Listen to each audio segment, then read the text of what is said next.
cardiologist. I work in Clonmel, Tipperary, and I have an interest in cardiovascular prevention. So I'm a hypocrite being here because I'm an ABIM. I hope you forgive me. I don't have a disclosure slide up, and I should, so I'm going to say I have a conflict of interest a bit sponsored by the pharmaceutical industry to talk about the products on an educational basis. And I have also a peculiar interest in the Redicare company that might actually continue to progress. So basically, in Ireland, a third of children are overweight.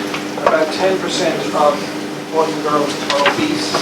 We're in an epidemic of diabesity. 70% of middle-aged Irish adults are either overweight or obese. So I'm in the minority for my age group. I'm normal people. Overall, there's about 9,000 plus deaths in Ireland from cardiovascular disease, and half are due from heart disease. The youngest person I've written a death cert on is 28. Look at the WHO facts about it.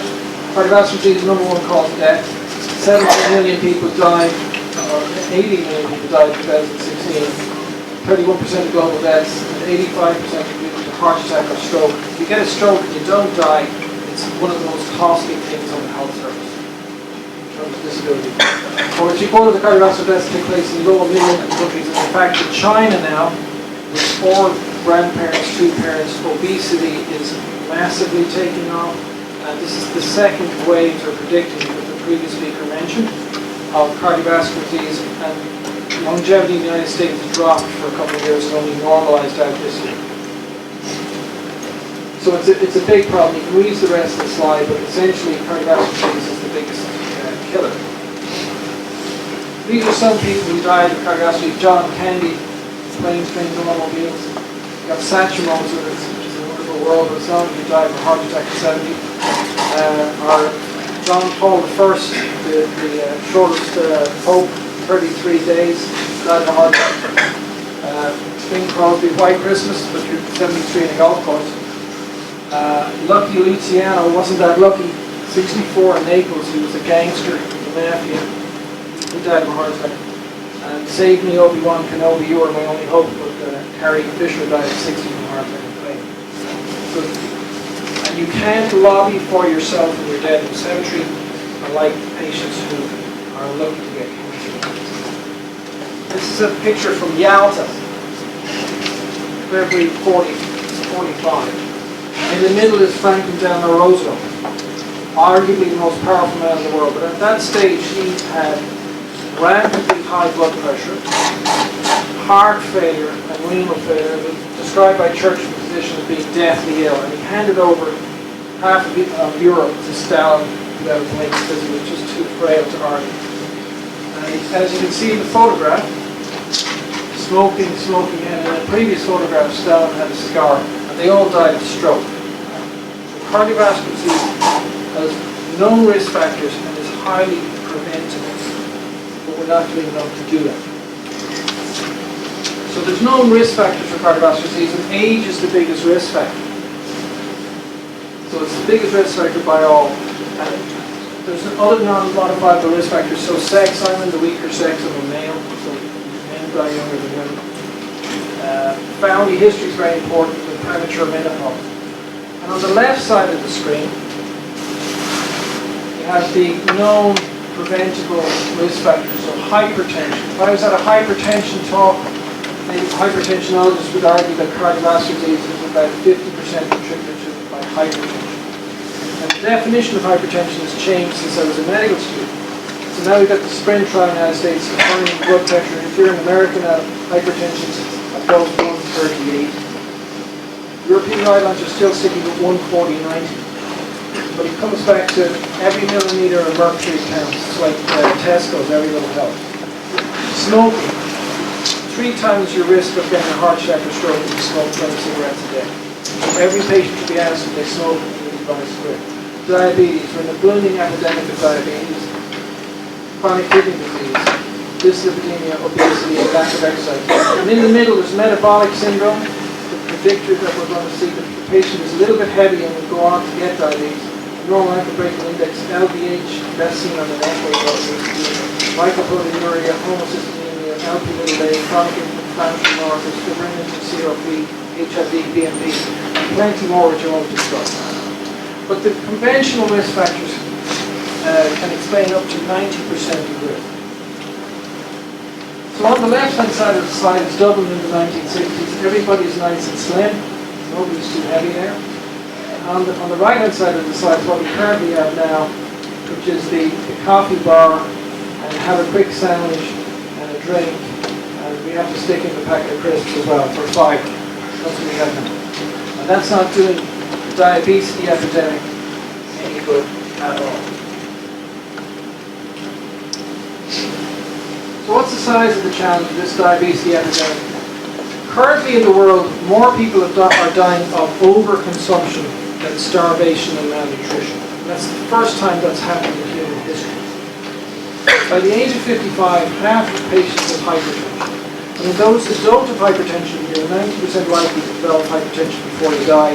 So it's a question of when, not if, somebody will develop hypertension, by and large. 26% of the population smoke, 25% dyslipidemic, 7% diabetic, 7% impaired glucose tolerance, impaired fasting glucose. In some counties in the United States, 17% of the county is diabetic. So this is what we're looking at.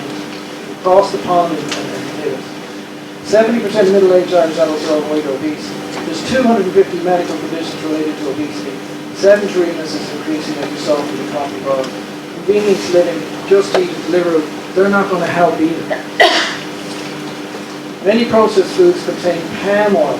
The orangutans have run out of jungle in Malaysia. There's no jungle left. Palm trees everywhere. And refined sugars exist about everything.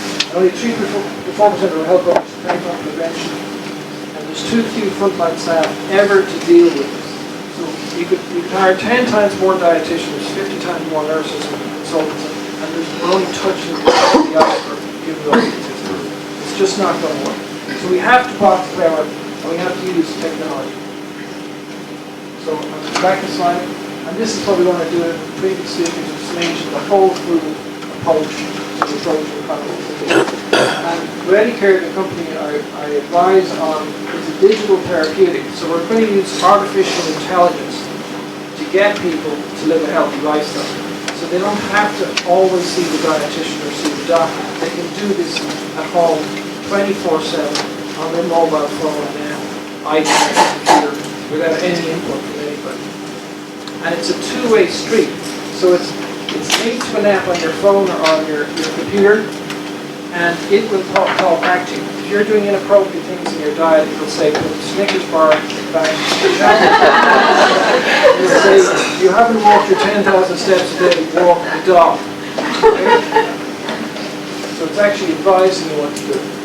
So we have, in the end of the 20th century, you get tablets. Then we got monoclonal antibodies and biologics to treat rheumatological diseases and cancer. Now we're into CRISPR and nanopore sequencing for DNA alterations and gene therapy. And now we're moving in with Watson and IBM and artificial intelligence and medical care. And Redicare is one of the companies involved. So it's a new class of therapy using software in medicine as a therapeutic. They're used independently, but mainly in concert with what doctors and other health professionals do in their job. And it's not to replace anybody, it's to complement what we do. And it's the idea of software being the drug. It's a new concept.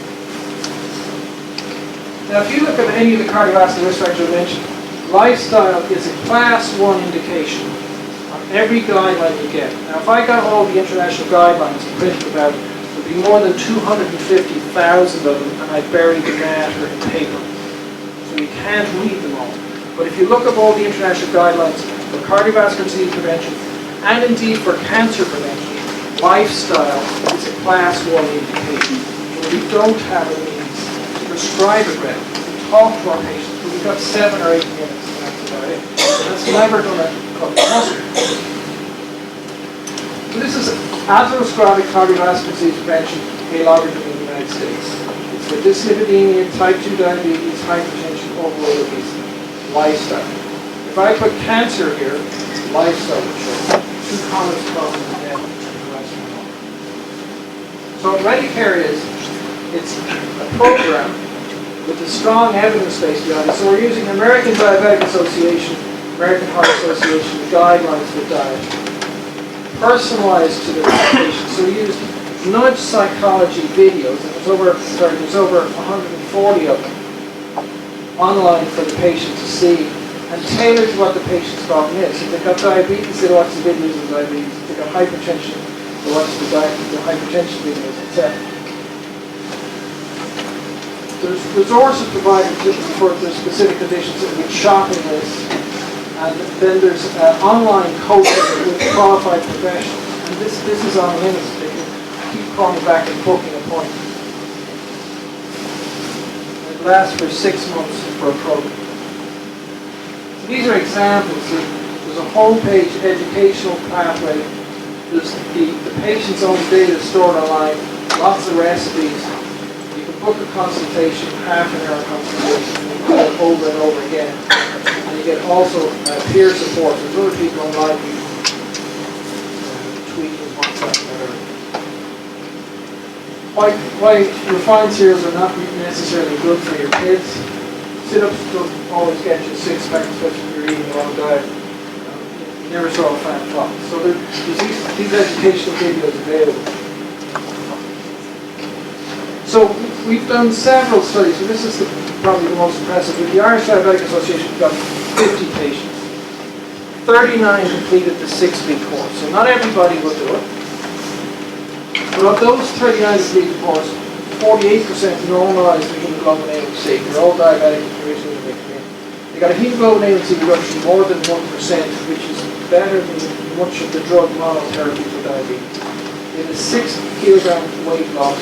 They had a 7 centimeter weight circumference drop. They got the triglycerides and systolic blood pressure and their diastolic blood pressure and their lipids and their BMI. That was their diet that they entered with. They were health coaches. What's the implication of dropping your hemoglobin A1C? You reduce death by 21%. You reduce microvascular complications by 37%. And you reduce MI by 40%. Reduces stroke as well. So these were presented at the Irish Cardiac Society, ESC, Prevent, European Federation of Internal Medicine, and even locally. But surprisingly, locally, there was no interest. Because what the HSE focused on is make every contact count. It was published on the website that they made 3,000 contacts last year. And that is not even scratching the surface of what's required. So what we're trying to do, there's a lot of confusion out there in terms of diets.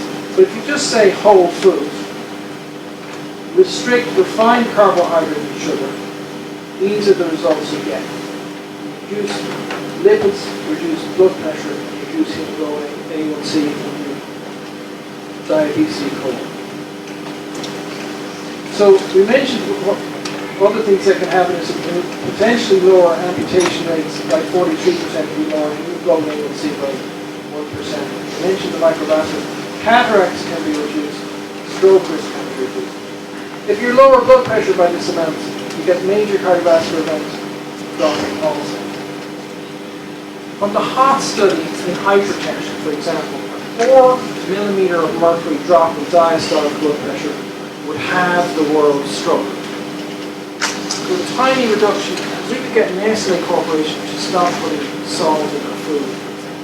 That could have a huge help. So what Redicare provides for an individual patient is an individualized diet that they can live with, that they can then proceed through onboarding online with registration, with coaching and peer support for a 6-month period. To manage the dietary components of diabetes, impaired glucose tolerance, pre-diabetes, metabolic syndrome, hypertension, hypercholesterol, and overweight and obese population.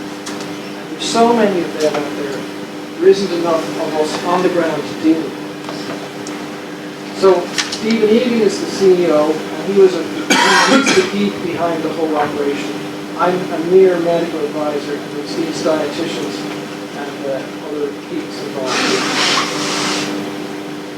And what I've mentioned already is what we're aiming to do is restrict refined carbohydrates, refined sugar, eat whole foods, indulge in intermittent fasting, and to exercise according to wireless-based app of up to 10,000 steps a day if you can.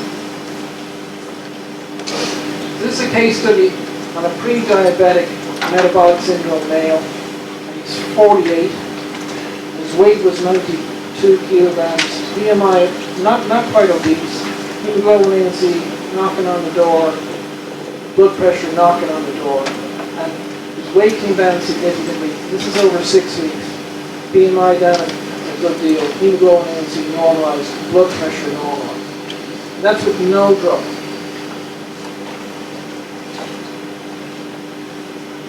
So this is now available to GPs on health link.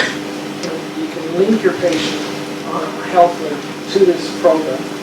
It's €50 for 6 months, so it's not overly expensive. It's already online in GPs in Cork, and it's already online in Lloyd's pharmacies through Cork, so it's in the Examiner not so long ago. And if successful, they hope to roll it out nationally. Any GP in Ireland through health link can register this program. So the website is www.controldtx.com, and you just click on it and it tells you more about what the program is. But the reason I got into this in the first place is that when I was 18 and I was a medical student here in the Malvern Hospital when I was 18, my father died of a heart attack. It was an unpleasant experience for the whole family. And it's utterly preventable. But when I was a kid growing up in Dublin, every third or fourth house, the man of the house was dropped dead. Because it was the Elvis Presley diet, smoking, sedentary lifestyle, and it was an epidemic. So when I started as a medical student, 44% of Irish people died of cardiovascular disease. It's now down to 33%. But we could go another 10%. Did the simple things I described here with using medicines that are preventable. So, for example, what was mentioned by the previous speaker was people who are at metabolic risk in our elderly age. There's now poly pills with a little bit of aspirin, a little bit of a statin, and a little bit of a blood pressure pill, all in one tablet. So it's cheap as chips now, available on the market, that we can use in these patients to lower cardiovascular and improve their quality of life and preventing dementia as well. So there are. It's the diet approach, but as I mentioned to a friend in a pre-discussion, if diet's important, but if there's medicines there that work also, we should do both. When I bring my kids in and ask them about ice cream or strawberries, they'll always shout back both. We should do both. If the facility is there, we shouldn't. It isn't an argument between plant-based products and the farm industry. Useful. My appeal to everybody. Thanks for the courtesy of listening.